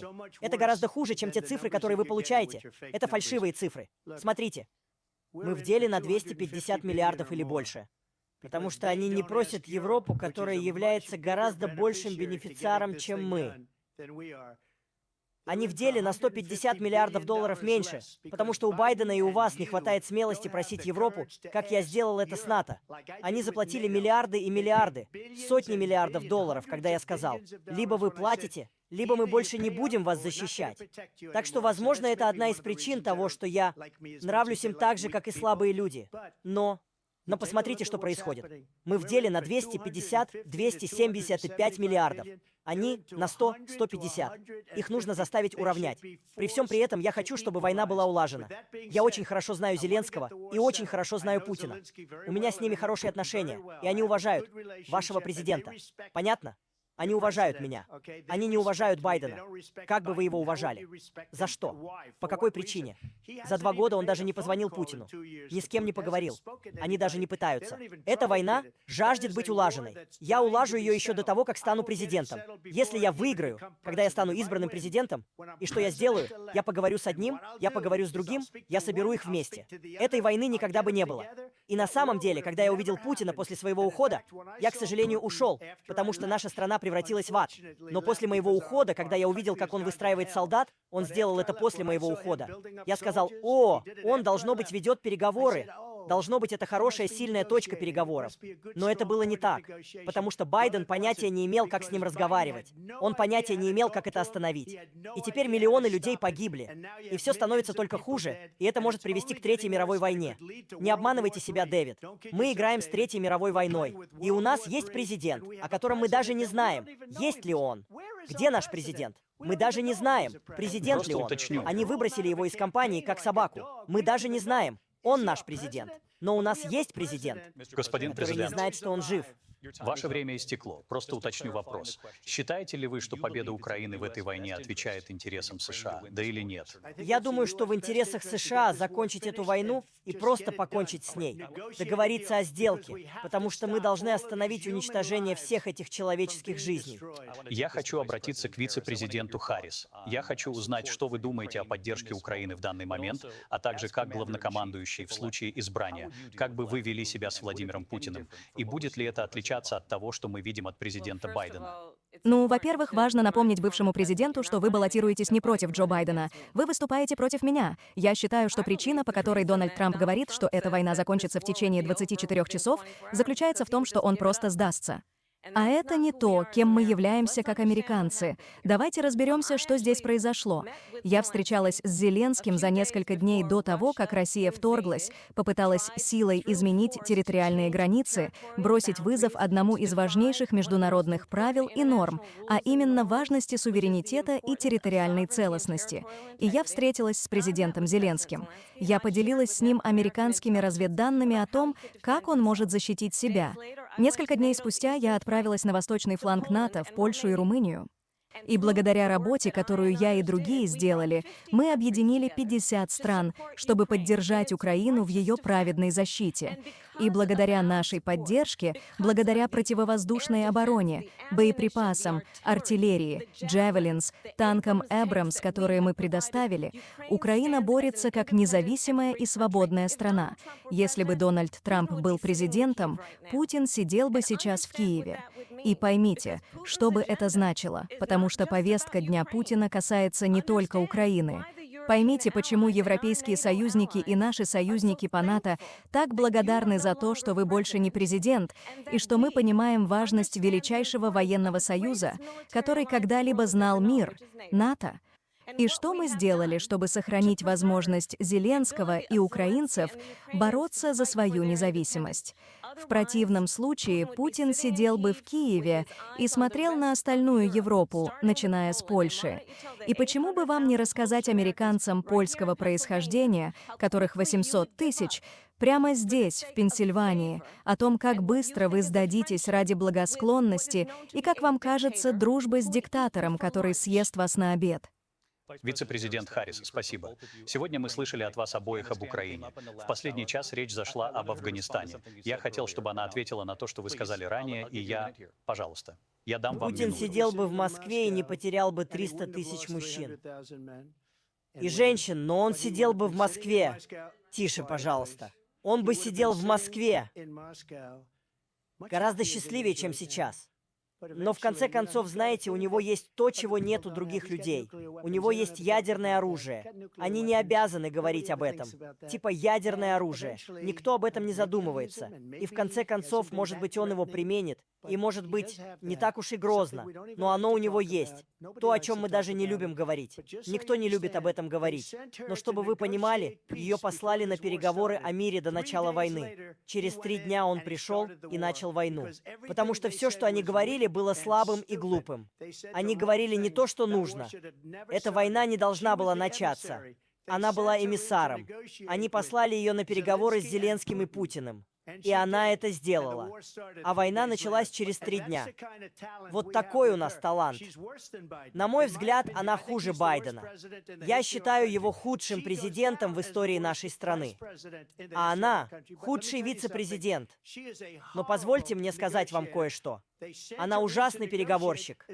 Они послали ее на переговоры. Как только они ушли, Президент Трамп, Путин начал спасибо. вторжение. Вы сказали, что она отправилась на переговоры с Владимиром Путиным. Вице-президент Харрис, встречались ли вы когда-нибудь с Путиным? Можете ли вы прояснить ситуацию? И снова я сказала в начале этих дебатов, что вы услышите кучу лжи от этого парня. И это еще одна ложь. Когда я отправилась на встречу с президентом Зеленским, я встречалась с ним уже более 5 раз. На самом деле речь шла о том, что Америка всегда должна стоять на своем. Как лидер, поддерживающий международные правила и нормы, как лидер, демонстрирующий силу, понимающий, что союзы, которые мы заключаем по всему миру, зависят от нашей способности заботиться о наших друзьях и не оказывать предпочтения нашим врагам, потому что вы обожаете силовиков, а не заботитесь о демократии. И именно это в значительной степени поставлено на карту. Президент Соединенных Штатов — главнокомандующий, и американский народ имеет право полагаться на президента, который понимает значение роли и ответственности Америки. С точки зрения обеспечения стабильности и того, чтобы мы отстаивали свои принципы, а не продавали их ради самообольщения. Мы уже говорили об Украине и Владимире Путине. Я хочу поговорить об Афганистане. Эта тема возникла в первый час дебатов. Я хотел бы перейти к Афганистану. Сказал, Трамп сделал самое удивительное, что я когда-либо видел. Он заставил эти страны, 28 стран на тот момент, заплатить. Он сказал, я никогда такого не видел. Он глава НАТО. В течение многих лет мы платили почти за все в НАТО. Европейские страны обдирали нас как в торговле, так и в НАТО. Я заставил их заплатить, сказав, что, как вы уже говорили, если вы не будете платить, мы не будем вас защищать. Иначе мы бы никогда не добились этого. Он сказал, что это было одно из самых невероятных дел, которые он когда-либо Я хочу перейти к видел. Афганистану. Сегодня на Капитолийском холме мы стали свидетелями пронзительного момента, когда почтили память солдат, погибших во время хаотичного вывода войск из Афганистана. Я хочу спросить вице-президента, считаете ли вы, что несете какую-либо ответственность за то, как проходил вывод войск? Я скажу вам, что я была согласна с решением президента Байдена вывести войска из Афганистана. 4 президента говорили, что сделают это, а Джо Байден это сделал. И в результате американские налогоплательщики не платят $300 миллионов в день, которые мы платили за эту бесконечную войну. И на сегодняшний день впервые в этом столетии нет ни одного военнослужащего Соединенных Штатов, который находился бы на действительной службе в зоне боевых действий в любой зоне войны по всему миру. Но давайте разберемся, как мы пришли к тому, что мы имеем. Дональд Трамп, когда он был президентом, заключил одну из самых слабых сделок, которые только можно себе представить. Он называет себя специалистом по заключению сделок. Даже его советник по национальной безопасности сказал, что это была слабая, ужасная сделка. И вот как это произошло. Он обошел афганское правительство. Он вел переговоры напрямую с террористической организацией «Талибан». В результате переговоров «Талибан» получил 5000 террористов. Террористов «Талибана», которые были освобождены. И поймите следующее. Нет, вот что. И тогдашний президент пригласил талибов в Кэмп Дэвид. Место, имеющее историческое значение для нас, американцев, место, где мы чтим важность американской дипломатии, куда мы приглашаем и принимаем уважаемых мировых лидеров. И этот бывший президент, будучи президентом, пригласил их в Кэмп Дэвид, потому что он опять же не ценит роль и ответственность президента Соединенных Штатов быть главнокомандующим с должным уровнем уважения. И это возвращает нас к тому, как он постоянно унижает и оскорбляет наших военных, погибших солдат, и не уважает работу, которую мы должны делать, чтобы поддерживать силу и уважение Соединенных Штатов Америки во всем мире. Вице-президент Харрис, спасибо. Президент Трамп, ваш ответ на ее слова о том, что вы Да, начали спасибо. переговоры с талибами. Если вы посмотрите на тот период времени, талибы убивали наших солдат, многих из них с помощью снайперов. И я связался с талибами, потому что талибы убивали. Это боевая сила в Афганистане. Они не утруждают себя этим, потому что все время имеют дело не с теми людьми. Но я ввязался, и Абдул был главой Талибана. Он до сих пор возглавляет Талибан. И я сказал Абдулу, больше так не делай. Если ты будешь так делать, у тебя будут проблемы. А он сказал, зачем ты присылаешь мне фотографию моего дома? Я сказал, тебе придется разобраться с этим, Абдул. И в течение 18 месяцев у нас никого не убивали. У нас было соглашение, которое заключил Майк Помпео. Это было очень хорошее соглашение. Причина, почему оно было хорошим, в том, что мы уходили. Мы бы вышли быстрее, чем они, но мы бы не потеряли солдат. Мы бы не оставили много американцев. И мы бы не оставили новой прекрасной военной техники на $85 миллиардов. И напоследок они все испортили. В соглашении говорилось, что вы должны сделать это. А они этого не сделали. Они не сделали этого. Соглашение было расторгнуто нами, потому что они не сделали того, что должны были сделать. Я хочу И эти продолжить. люди совершили худший отвод. И, на мой взгляд, это самый позорный момент в истории нашей страны. И, кстати, именно поэтому Россия напала на Украину. Потому что они увидели, насколько некомпетентны она и ее босс. Спасибо, господин президент. А теперь я хочу перейти к теме расы и политики. Господин президент, недавно вы сказали о вице-президенте Харрис. Я не знал, что она черная, пока несколько лет назад она не стала черной, и теперь она хочет, чтобы ее называли черной. Спрошу о более широкой картине. Почему вы считаете, что уместно обсуждать расовую принадлежность вашего Я не оппонента? считаю, и мне все равно. Мне все равно, кто она. Мне все равно. Вы раздуваете из мухи слона. Меня это не волнует. Кем бы она ни хотела быть, я не против. Но это были ваши слова, поэтому Не спрашиваю. знаю, не знаю. Все, что я могу сказать, это то, что я читал, где она была не черной, которую она выложила. Я так и скажу. А потом я прочитал, что она была черной, и это нормально. Я не против ни того, ни другого. Это зависит от нее. Решать ей. Вице-президент Харрис, что вы думаете по этому поводу? Я думаю, честно говоря, я думаю, что это трагедия, что у нас есть человек, который хочет стать президентом и который на протяжении всей своей карьеры постоянно пытался использовать расовую принадлежность для разделения американского народа. Знаете, я верю, что подавляющее большинство из нас знает, что у нас гораздо больше общего, чем того, что нас разделяет. И мы не хотим такого подхода, который постоянно пытается разделить нас, особенно по расовому признаку. И давайте вспомним, как начинал Дональд Трамп.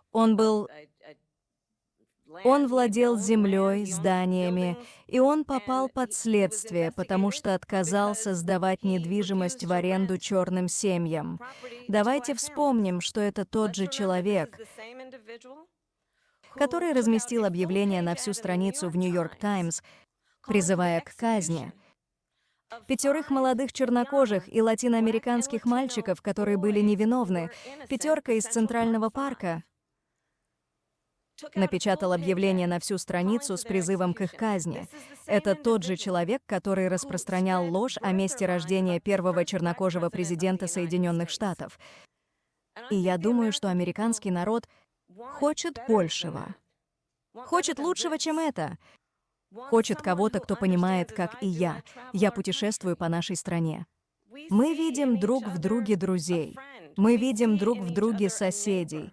Нам не нужен лидер, который постоянно пытается заставить американцев показывать пальцем друг на друга.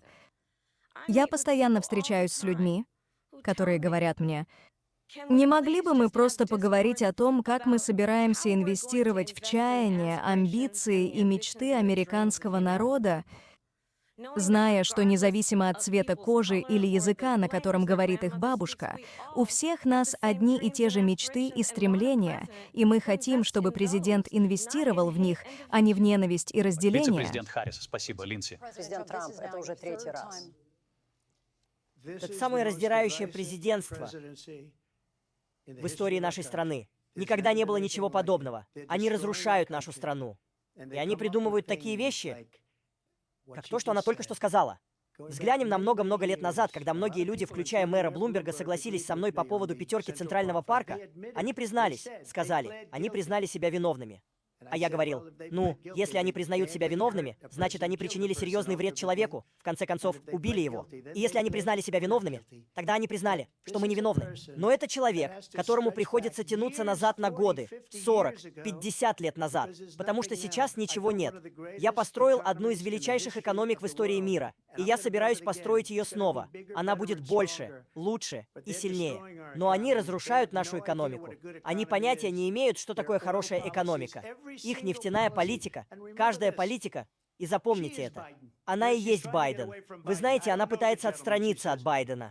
«Я не знаю этого джентльмена, да», — говорит она. Она и есть Байден. Худшая инфляция в истории, ужасная экономика, потому что инфляция сделала ее такой плохой, и она не может от этого отделаться. Я хочу ответить на это, я хочу просто ответить кратко. Очевидно, что я не Джо Байден, и уж точно не Дональд Трамп. А вот что я предлагаю, так это новое поколение лидеров для нашей страны.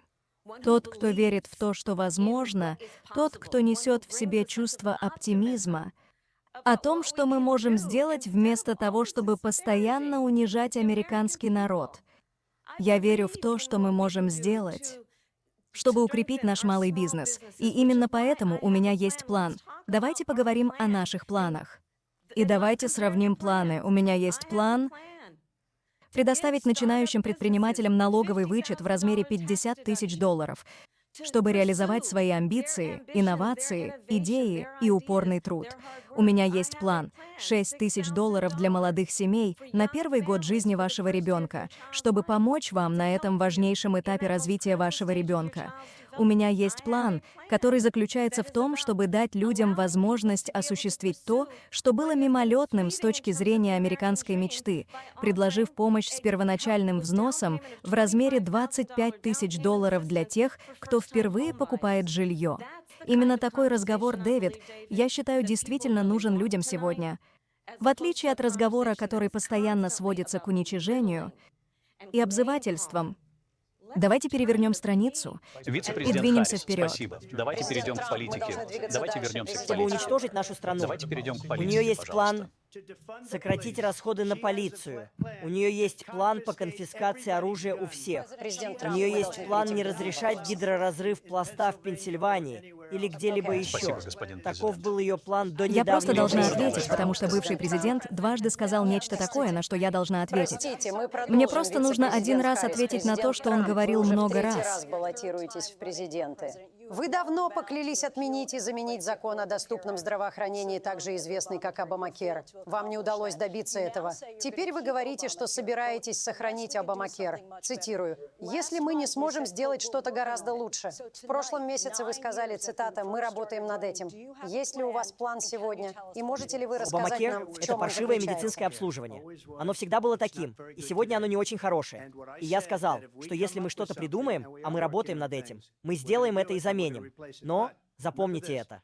Обамакер я унаследовал, потому что демократы не стали бы его менять. Они не стали бы голосовать за него. Они были единодушны. Они не стали бы голосовать за изменения. Если бы они это сделали, у нас был бы гораздо лучший план, чем Обамакер.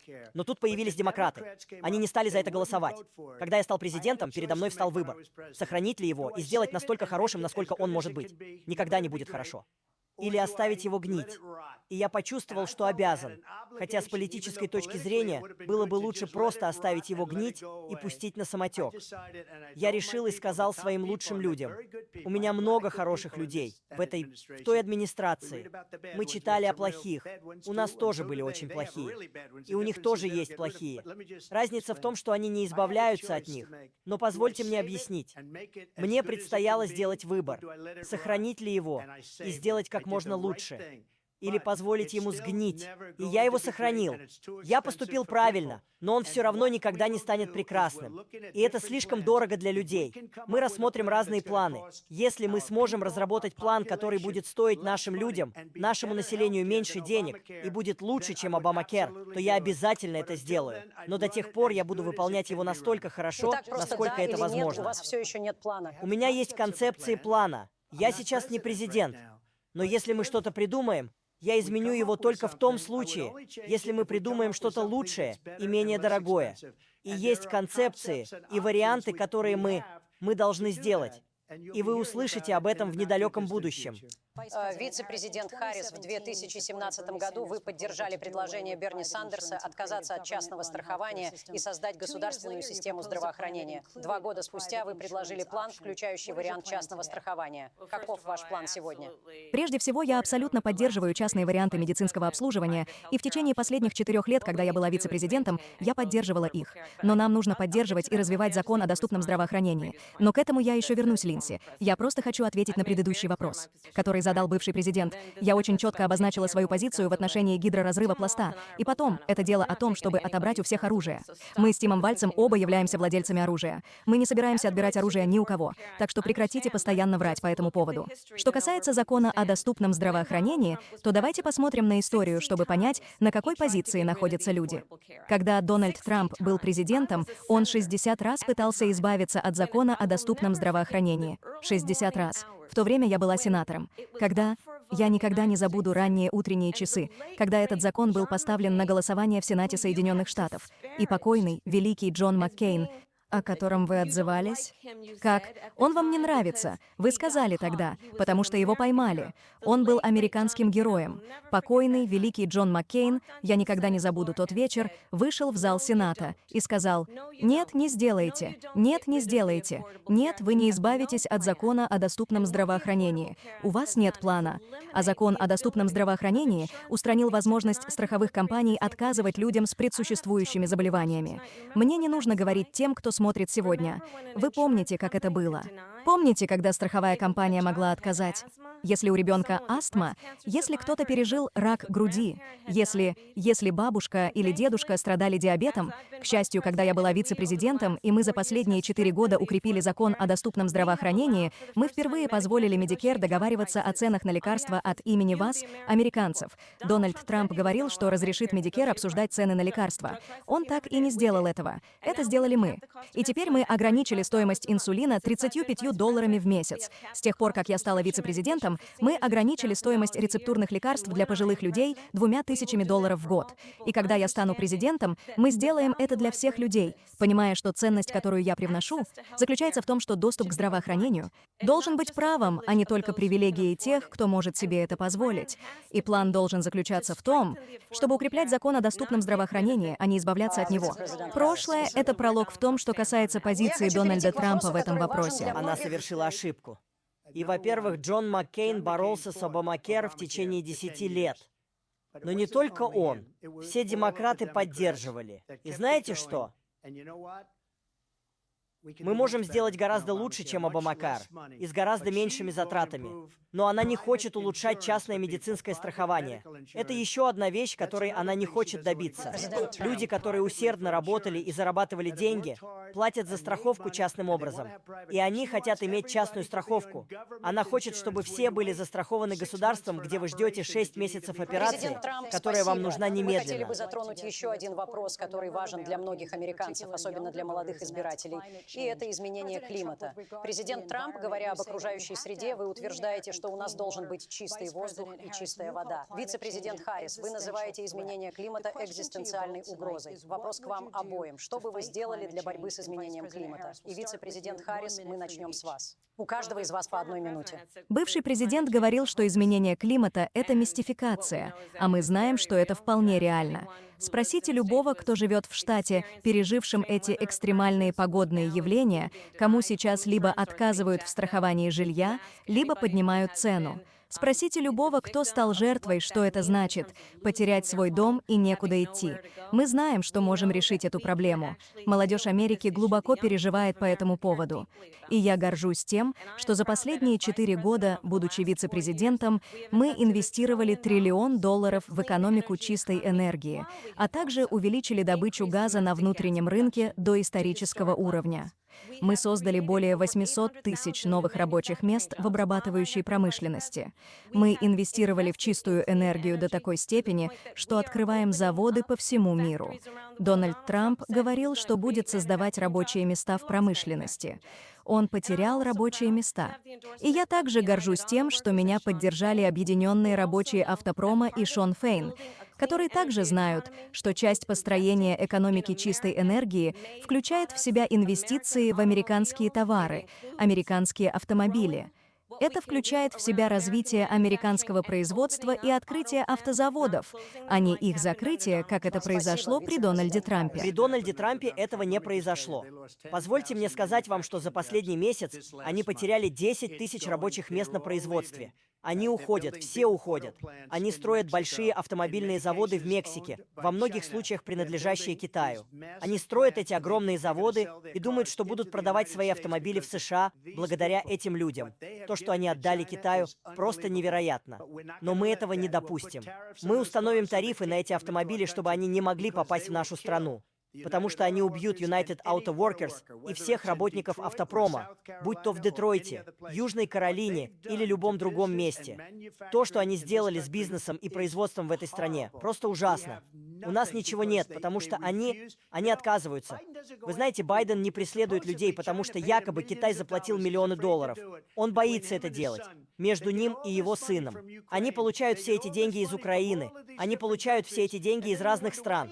И тогда вы задаетесь вопросом, почему он так лоялен этим, тем Украине, Китаю? Почему он получил $3,5 миллиона от жены мэра Москвы? Почему она заплатила ему $3,5 миллиона? Это продажная администрация. И они продают нашу страну в трубу. Вам, президент Трамп. Вам спасибо. Мы вернемся с заключительными заявлениями обоих кандидатов. Историческая ночь. Эти президентские дебаты ABC News в Филадельфии. Вернемся через минуту.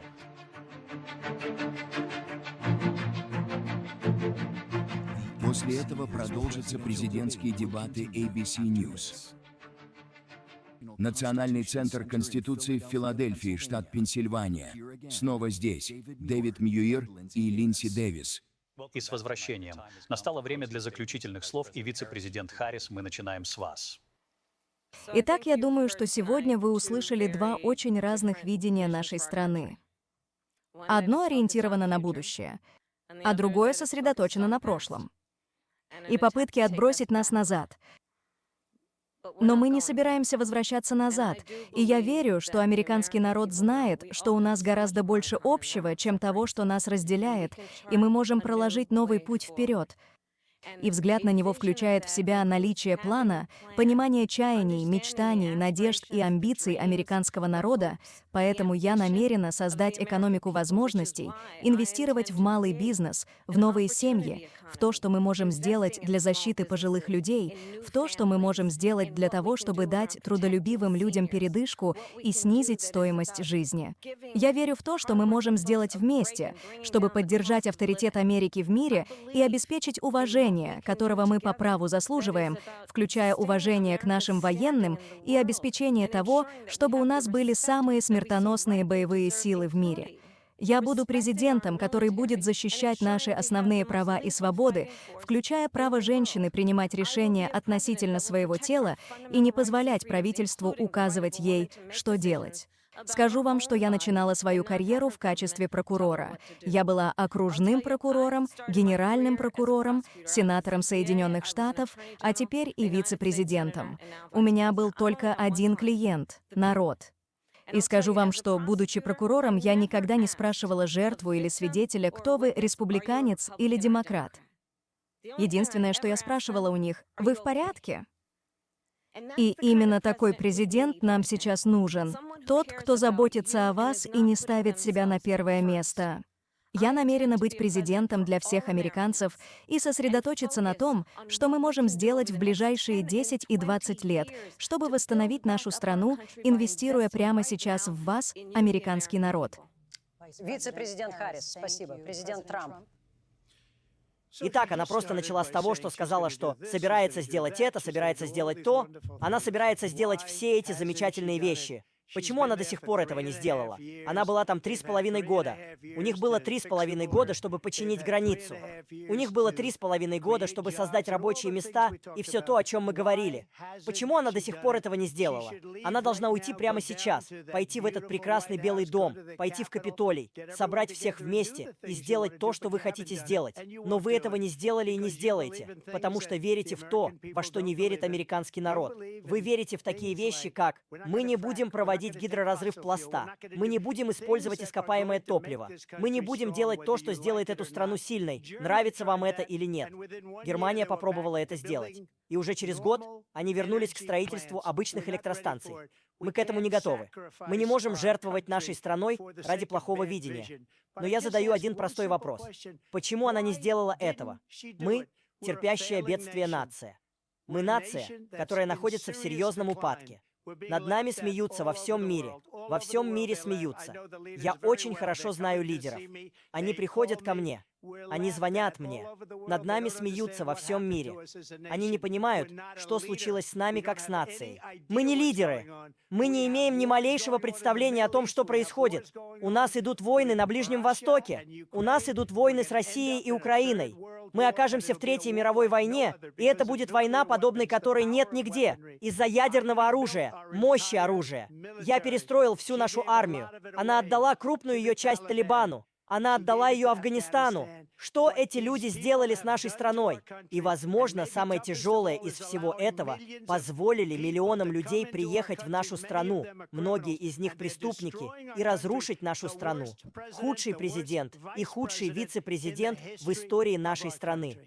Президент Трамп, спасибо. А это наши президентские дебаты на канале ABC News, которые проходят в Филадельфии в Национальном центре Конституции. Я Линдси Дэвис. А я Дэвид Мьюир. Спасибо вам за то, что вы следите за происходящим в США и по всему миру. От всех нас здесь в ABC News. Спокойной ночи.